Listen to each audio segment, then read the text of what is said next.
बालक के पहले गुरु उसके माता पिता होते हैं और बाद में जिस शिक्षक द्वारा उसको पढ़ाया जाता है वो उसके गुरु होते हैं। और गुरु का दर्जा माता पिता के दर्जे से भी ऊपर माना गया है। कहा गया है, गुरु गोविंद दो खड़े काके लागे पाए, बलिहारी गुरु आपने गोविंद दियो बताए। कि गुरु का जो दर्जा है वो, क्योंकि गुरु रास्ता दिखाते हैं, वो माता पिता से बढ़कर और जिस ईश्वर को आप मानते हैं उस ईश्वर के बराबर है। तो मेरे राजनीतिक गुरु मान्यवर साहब श्री काशीराम, जिनका आज परिनिर्वाण दिवस है, तो ये दिन मेरे जीवन में बहुत अहमियत रखता है। इस परिनिर्वाण दिवस पे मुजफ्फरनगर मोरना की ऐतिहासिक धरती, बराबर में हमारा बहुत बड़ा तीरथ शुक्रताल, यहां उपस्थित इस क्षेत्र की महान जनता, मेरी माताएं बहनें, मेरे नौजवान छोटे भाइयों, मुझसे बड़े बुजुर्गों, मेरे हम उम्र साथियों, प्रेस के साथियों, पुलिस के साथियों, मेरे लिए ये दिन जहां एक तरफ दुख का, पीड़ा का दिन है कि हमारे रहबर हमें छोड़कर चले गए, और कहने वाले ये भी कहते हैं कि अगर वो 10 साल और जी जाते, शायद इस देश में कमजोर वर्गों के बीच का कोई व्यक्ति प्रधानमंत्री की कुर्सी पर बैठता।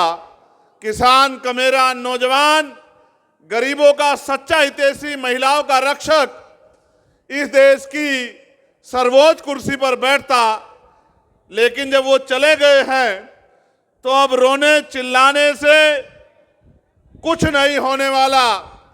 आपको और मुझे इस संकल्प सभा में ये संकल्प लेना है कि हमें मान्यवर साहब श्री काशीराम के हर अधूरे सपने को पूरा करना है। आज इस ऐतिहासिक धरती से हम लोग संकल्प लेते हैं। मैं अपनी बात को शुरू करते हुए सभी धर्मों में जन्मे सभी संतों, गुरुओं और महान पुरुषों को नमन करता हूं, और उनमें भी राष्ट्रपिता ज्योतिबा फूले, छत्रपति साहू जी महाराज, डॉक्टर बाबा साहब अंबेडकर, ईवी रामा नायकर पेरियार स्वामी, पेरियार ललई यादव, बाबू जगदेव प्रसाद कुशवाहा, जननायक कपूरी ठाकुर, चौधरी चरण सिंह जी, महामना रामसु वर्मा, संतराम बीए प्रजापति, वीरांगना उदादेव पासी, मां झलकारी बाई, मां अहिल्याबाई होलकर, मान्यवर दीना भाना वाल्मीकि और मान्यवर साहब काशीराम जी को मैं आज ऐतिहासिक दिन नमन पुनः करता हूं। आज इस चुनावी सभा में मुझे आपके बीच आने का मौका मिला है। आप ये जानते हैं कि मैं कोशिश करता हूं कि छुट्टी ना हो, और उसके पीछे एक ही कारण है कि मैं मानता हूं कि अभी काम बहुत बाकी है, और जब तक वो काम पूरा नहीं होता तब तक हम लोगों को रुकना नहीं है। आज जिस तरह का ऐतिहासिक जनसैलाब आप लोगों ने यहां उपस्थित कराकर मेरे हौसलों को, पार्टी के हौसलों को, संगठन के हौसलों को, हमारे नेताओं को और हमारे लोकप्रिय प्रत्याशी भाई जाहिद जी को जिस तरह का मनोबल बढ़ाने का काम आपने किया है, क्षेत्र की महान जनता का भी दोनों हाथ जोड़ के बहुत बहुत धन्यवाद करता हूं। आप जानते हैं मैं लगातार भ्रमण करता रहता हूं और एक खुशी इस बात की है कि जहां दूसरी तरफ हर पार्टी आर्थिक रूप से बड़ी सक्षम है, उनके कार्यकर्ताओं पे बड़े बड़े साधन संसाधन है, उनके पास मीडिया को देने के लिए तमाम तरह के ऐड हैं, व्यवस्थाएं हैं, वहां दूसरी तरफ मेरे भीम आर्मी आजाद समाज पार्टी के गरीब घर से आने वाले कार्यकर्ताओं ने मेरी एक आवाज पे जिस तरह से पिछले 7-8 सालों से मेरी हर एक बात पे पहरा देने का काम किया, उससे मैं ये आशा उम्मीद करता हूं कि अगर कोई ईमानदारी से काम करता है तो समाज उसका साथ देता है। इसी तरह का प्यार नगीना में भी आपने मुझे दिया। सभी जाति धर्मों के लोगों ने मुझे वोट देकर और बड़ी बड़ी पार्टियां जिन पे बड़े बड़े नेता हैं, बड़े बड़े साधन हैं, उन बड़ी बड़ी पार्टियों पे भरोसा ना करके जिस तरह से नगीना के लोगों ने आशीर्वाद देकर, प्यार देकर मुझे वोट की ताकत से कामयाब बना के भेजा, उसी तरह से जिस तरह की मेहनत मैंने वहां देखी थी, मेरे भीम आर्मी के साथी, हमारे आजाद समाज पार्टी के नेता, उसी तरह के कार्यकर्ता मेहनत यहां इस मीरापुर विधानसभा में भी कर रहे हैं। मेरा विश्वास है जिस दिन चुनाव अनाउंस होगा और वोट पड़ेंगे और परिणाम आएगा, मैं संकल्पित हूं इस मिट्टी के आशीर्वाद से कि मीरापुर विधानसभा हम लोग कम से कम 20,000 वोटों से जीत के जाएंगे। इस बात का मुझे भरोसा। सम्मानित साथियों, चुनाव लड़ेंगे तो जाहिद, ये सच है, लेकिन चुनाव लड़ाएगा उनको एक क्षेत्र, चुनाव लड़ाएंगे उनको पार्टी के संगठन के कार्यकर्ता और नेता। और इस मंच पर उपस्थित हमारी पार्टी के सभी सम्मानित नेताओं का भी मैं यहां पहुंचने पर धन्यवाद करता हूं। जो प्रभारी यहां लगाए गए हैं उनकी मेहनत का भी मैं धन्यवाद करता हूं। जितने साथी जो टिकट की दौड़ में थे और जो चाहते थे उन्हें मौका मिले, लेकिन उन्होंने जिस तरह की वफादारी पार्टी के साथ दिखाई है, मैं उनको संकल्प लेके कहता हूं कि आपके अधिकारों के साथ किसी भी तरह का नुकसान हम लोग नहीं होने देंगे। इस बात का भी मैं आप लोगों को वचन देता हूं। जाहिद भाई का चुनाव निर्णय इसी बात पे हुआ कि उनका ना कोई क्षेत्र में कोई विवाद है और ना ही अपवाद है। वो निर्विवाद व्यक्ति हैं और पहली बार चुनाव के मैदान में आए हैं और उनके साथियों ने जिस तरह से पार्टी के प्रति सम्मान का भाव प्रकट करते हुए उनके हाथ मजबूत करने का काम किया। मैं भाई जाहिद से भी ये कहूँगा, उनके परिवार से भी ये कहूँगा कि उनको इन साथियों को साथ लेकर चलना है, इनकी बात को मजबूत करना है, इनकी बात को कभी कमजोर नहीं पड़ने देना है। और जिस तरह से मंडल के, प्रदेश कमेटी के और जिले के संगठन ने हाथों हाथ मेरी बात को मजबूत करने का काम किया, उसके लिए भी मैं उनका कोटि कोटि धन्यवाद करता हूं। सम्मानित साथियों, मान्यवर काशीराम साहब जिनका आज परिनिर्वाण दिवस है, उनके बहुत सारे लक्ष्य और सपने थे। लक्ष्य उन्होंने निर्धारण किए और लक्ष्य लगभग उन्होंने पूरे किए, लेकिन एक लक्ष्य उनका अधूरा रह गया। वो लक्ष्य ये था जिसका मैंने सबसे पहले जिक्र किया कि एक दिन ऐसा आएगा कि बाबा साहब अम्बेडकर के बच्चे, इस विचारधारा को मानने वाले लोग देश की सर्वोच्च कुर्सी पे बैठेंगे।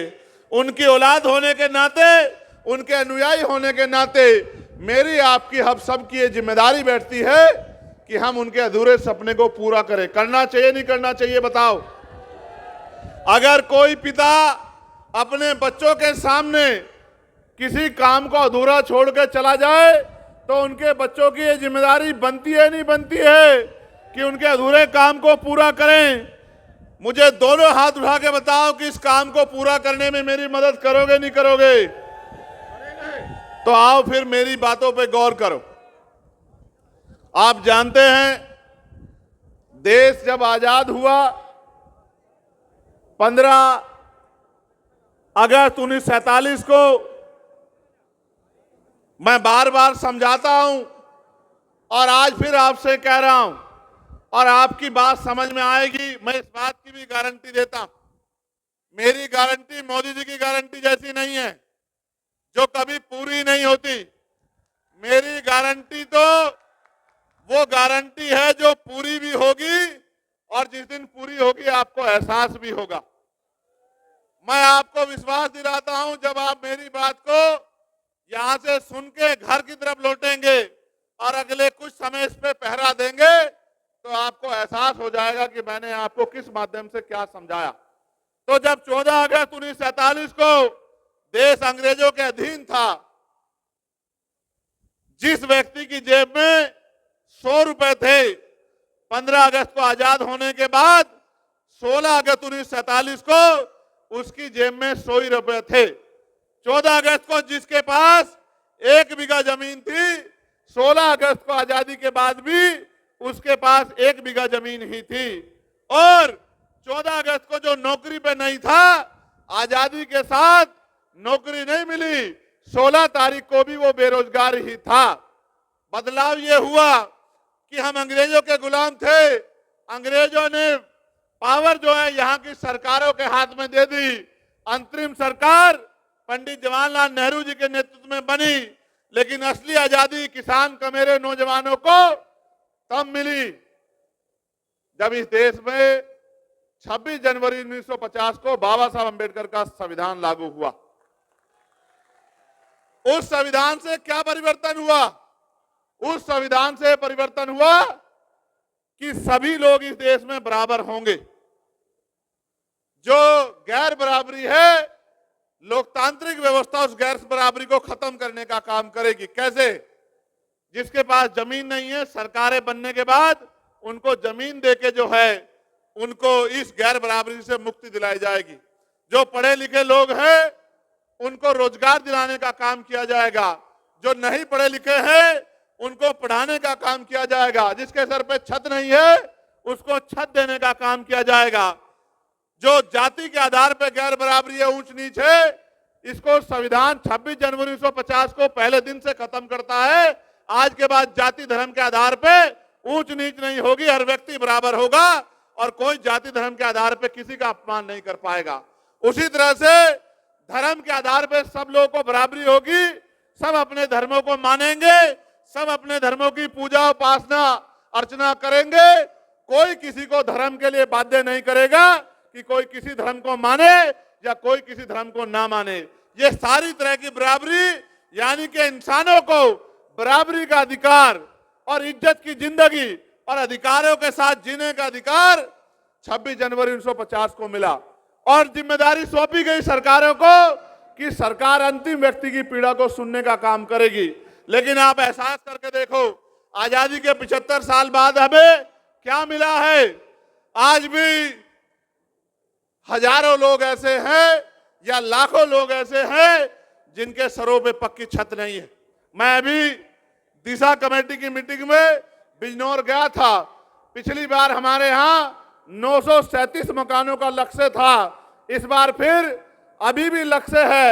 मैंने बैठते ही ये कहा, अगर मेरे लोकसभा क्षेत्र में एक भी घर ऐसा होगा जो कच्चा होगा, जिनके सर पे छत नहीं होगी, तो ये बिल्कुल किसी कीमत पे स्वीकार नहीं किया जाएगा। आप डाटा बनाइए, व्यवस्था कीजिए। मुझे प्राइम मिनिस्टर के पास जाना पड़ेगा, किसी और मिनिस्टर के पास जाना पड़ेगा, मैं जाऊंगा और कोशिश करूंगा जो वोट की ताकत नगीना के लोगों ने मुझे दी है, उस वोट से उनकी पीड़ा को हरने का काम करूंगा। तमाम डिपार्टमेंट के अधिकारी थे, मैंने उनसे भी कहा कि बिजली विभाग के जो कर्मचारी हैं, ये जो लूट मचा रखी है कि अगर 5,000 का बिल होगा गरीब का तो उसका कनेक्शन काट दोगे, उसकी कुड़की डाल दोगे और पूंजीपतियों के लाखों करोड़ रुपए भाजपा की सरकार ने माफ किए हैं। इनको दिन के आगे कमजोर पड़ जाते हो, और गरीबों को पीटने का काम करते हो, किसानों को बिजली का बिल ना देने पे उनके कनेक्शन काटने का काम करते हो। मेरी लोकसभा क्षेत्र में अगर कोई कर्मचारी किसी गरीब को इस नीयत से कि मुझे उससे कुछ पैसे लूटने हैं, ये लूट खसोट का काम करेगा तो उसको किसी कीमत पे बर्दाश्त नहीं किया जाएगा। ऐसे कर्मचारियों पे कार्रवाई करने का काम आपको करना पड़ेगा। और उन्होंने मुझे आश्वासन दिया कि सांसद साहब, मैं विश्वास दिलाता हूं, एक भी घटना ऐसी पाई जाएगी तो उन पे कार्रवाई होगी। ये आपका क्षेत्र है। 75 साल बाद क्या मिला? पढ़े लिखे नौजवान बैठे हैं, बताओ नौकरी मिल रही है? मिल रही है? तो फिर सरकारें किस लिए? पढ़ी लिखी हमारी बेटियां परेशान हैं, हमारे बीएड के बीटीसी के बच्चे परेशान हैं, भर्तियां नहीं आ रही है। 69,000 शिक्षक भर्ती में घोटाला हो गया। 20,000 पदों पे आज तक मैंने आंदोलन किया था, 6,800 नौकरियां दिलाने काम किया था, फिर उसमें रोक लगी, फिर हाईकोर्ट से उसमें ऑर्डर हो गया, फिर सुप्रीम कोर्ट चला गया। ऐसे ही वो बच्चे सड़कों पे परेशान घूम रहे हैं। आपके सामने सब कुछ हो रहा है। कोई भर्ती आती है पुलिस की, अभी आई थी, भर्ती में घोटाला हो गया, पेपर लीक हो गया, फिर मैंने मांग उठाई, दोबारा लेटर लिखा, फिर उसका पेपर दोबारा हुआ। अब पता लगता है कब उनको नौकरी मिलेगी। आप ये देखो मिल क्या रहा है। यहाँ इस क्षेत्रीय किसान, ये हमारा गन्ना बाहुल्य बेल्ट है, गन्ना की फसल के जो है ना तो दाम किसान तय कर पाता है और ना मिले समय पे पैसा देती हैं। आपने जिनको एमएलए बना के भेजा है, एमपी बना के भेजा है, वो पता नहीं क्या करेंगे। मैं आपको विश्वास दिलाता हूं किसान भाइयों, अगर आपने मेरे हाथों को मजबूत करा और भाई जाहिद को जो है ताकत देने काम करी, जो मिल पैसा नहीं देगी उस मिल पे ताला लगा दिया जाएगा जब तक आपके पैसे नहीं मिलेंगे। मेरी बात को आप याद रखना। और आप जानते हैं मेरे यहाँ बिलाई मिल के लोग देरी कर रहे थे। मैंने परसों तरसों जब मीटिंग हुई तो जिलाधिकारी से कहा कि बिलाई मिल वालों को बिठा के समझा देना, मुझे उनसे कुछ नहीं चाहिए, लेकिन अगर किसानों के पैसे नहीं मिलेंगे तो मिल नहीं चलेगी। इस मिल पे ताला लगाने का काम यहाँ का मौजूदा सांसद करेगा, इस बात को आप ध्यान रखना। इसलिए मैं आपसे कह रहा हूं, मेरे मन में तो बहुत सपने हैं, और सपने ये सुनो कि कुटीर उद्योग लगने चाहिए और ग्रामीण क्षेत्रों में महिलाओं को रोजगार मिलना चाहिए। मैं तो बहुत बचपन से देख रहा हूं, मेरी माएँ पशुओं पालती हैं और पशुओं का दूध बेच बेच के अपने बच्चों को पालने का काम करती हैं। पूरी जिंदगी उनकी इसी में बीत जाती है, या वो कोल्हू पे काम करती है, या वो भट्टों पे काम करती है, या फैक्ट्रियों में जाके सर पे ईंटें उठाती हैं। आज तक भी इस देश में महिलाओं को सम्मान की जिंदगी दिलाने का काम सरकारों ने नहीं किया। आप किसी क्षेत्र का मामला उठा के देख लो, बहन बेटियों पे जिस तरह का जुल्म हो रहा है, कानून व्यवस्था के बैठे लोग उस तरह से बहन बेटियों के सम्मान की सुरक्षा नहीं कर पा रहे हैं। इसलिए मैं तो चाहता हूं कुटीर उद्योग लगे ब्लॉक स्तर पर और महिलाओं को घर पे रोजगार मिलने का काम हो, सम्मान की जिंदगी मिले और 15-20 हजार रुपए का रोजगार मिले। और जो पढ़े लिखे नौजवान हैं उनको अगर सरकार नौकरी नहीं दे सकती तो जब तक वो बेरोजगार हैं बेरोजगारी भत्ता दिलाने का काम करे, और साथ साथ इंडस्ट्रियल एरिया लग के, उद्योग धंधे लग के हजारों नौजवानों को जिलों में नौकरी मिलने का काम हो। जिन माँ बाप ने अपना पेट काट के जो है उनको पढ़ाने का काम किया, इस उम्मीद से कल मेरी लाठी बनेगा, उन माँ बाप को भी कुछ सुकून मिले। मैं तो गरीब परिवार से आता हूं और हमारे नेता बैठे हैं, मैं कहूंगा कि वो गौर करें। ये आपकी जिंदगी का मामला है, बताना, मैं झूठ तो नहीं बोल रहा हूं। आज गरीबी का आलम यह है कि बेटा पिता के सामने हाथ फैला के कहता है कि मुझे सामान चाहिए, और बाप चाहता है कि अपना दिल निकाल कर दे दे अपने बच्चे के लिए, लेकिन जेब में पैसे नहीं होते तो आंख में आंसू लेके चला जाता है, नहीं चला जाता है? बताओ, मैं झूठ तो नहीं कह रहा हूं, ये सच है या नहीं है? बताओ। तो इस देश में जो अमीरी और गरीबी की खाई खड़ी कर दी है, इस खाई को पाटने के लिए लोकतांत्रिक व्यवस्था में इन निकम्मी सरकारों को हटा के काम करने वाले लोगों को आपको बिठाना पड़ेगा। और जिस दिन काम करने वाले लोग आ गए, मैं लिख के देता हूं कि किसी गरीब का हाथ फैलेगा नहीं, वो गरीब का हाथ इतना सक्षम होगा कि वो किसी दूसरे की मदद कर सके। जो पॉलिसी हमारी मैंने पार्लियामेंट में भी उठाई, आपने सुना भी होगा, और मैं आपको कहता हूं, बताना किसने पॉलिसी दी है क्या, कि एजुकेशन पॉलिसी ऐसी होनी चाहिए कि चाहे प्राइम मिनिस्टर का बेटा हो या राष्ट्रपति का या मुख्यमंत्री का या केंद्रीय मंत्री का या स्टेट मिनिस्टरों का या डीएम का, एसएसपी का, सीओ का, दरोगा जी का या गांव के सरपंच का, जिला पंचायत का या आम मजदूर किसान का बेटा, सबकी पढ़ाई सरकारी स्कूल में होनी चाहिए। होनी चाहिए नहीं होनी चाहिए बताओ? क्यों होनी चाहिए? सुनो, अमीर तो पढ़ा लेंगे प्राइवेट में, गरीब कहां पढ़ाएगा? कहां पढ़ाएगा? सरकारी में। और सरकारी में मास्टर कहां है और पढ़ाई कहां हो रही है सरकारी में? आप बताओ। और अगर सरकारी में पढ़ाई लानी है तो फिर जिलाधिकारी के बेटे को पढ़ाओ, एसएसपी के बेटे को पढ़ाओ, मंत्री के बेटे को पढ़ाओ, विधायक के बेटे को पढ़ाओ, क्योंकि कानून वो बनाते हैं, कानून को वो लागू कराते हैं। जब उनके बच्चों को अच्छी पढ़ाई मिलने की बारी आएगी तो गरीब किसान मजदूर के बच्चे को भी अच्छी पढ़ाई मिलेगी। और जो जेब कटाई होती है इस नाम पे प्राइवेट स्कूलों में, वो जेब कटाई बंद हो जाएगी। मैंने कहा पार्लियामेंट में कि हेल्थ पॉलिसी ऐसी होनी चाहिए कि गरीब को भी बेहतर से बेहतर